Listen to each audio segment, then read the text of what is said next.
Prepare to be amazed at how the internet came together in an extraordinary show of protest for a beloved gorilla named Harambe. Though it happened years ago, this story still carries powerful lessons on the influence of the internet and the bonds we all share with animals.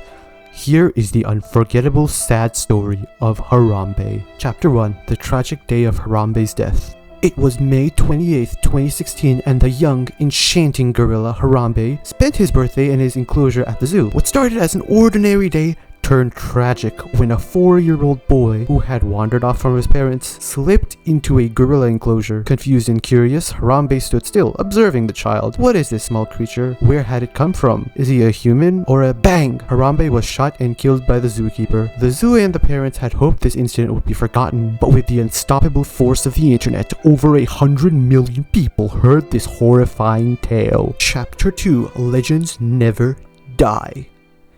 The incident was on Reddit news and it quickly blew up. Human beings have a love for animals because they are innocent. If I watch a movie and I see someone get beat up, I don't really care. But if I see someone kick a dog for no reason and it cries and runs away, I'm sobbing. This is because animals are a lot more innocent than humans. So when Harambe died, it was like the whole internet just watched a dog getting kicked for no reason.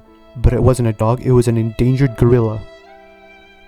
And he wasn't kicked, he was shot and killed, so obviously people were pissed at the news. But what people did to get justice for Harambe was not so obvious. It was actually quite shocking and unexpected. Chapter 3. Justice at all costs. The internet community united to protest Harambe's death in the most creative and memorable ways imaginable. During the 2016 presidential election, social media campaigns promoting Harambe as a write-in candidate took off. He gathered an impressive 10,000 votes. Although many didn't seriously want him to be president, it served as a potent message demanding justice for Harambe. But now that I think of it, he wouldn't have been a bad president. A Change.org petition calling for the parents to be held responsible amassed more than 500,000 signatures.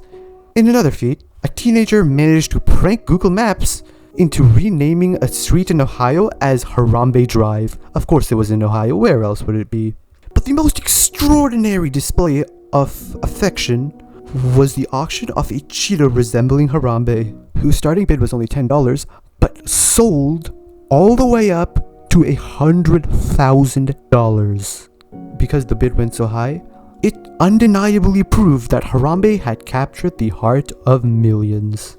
Conclusion. Although Harambe is no longer with us, his memory lives on in our hearts, and in the memes that continue to echo his story. Whose fault do you believe it was? The parents, the zookeepers, the child, the zoo, the Illuminati? Let me know in the comments. And subscribe if you're interested in exploring the historical journeys of more internet famous memes. That, dear friends, is the unforgettable tale of Harambe.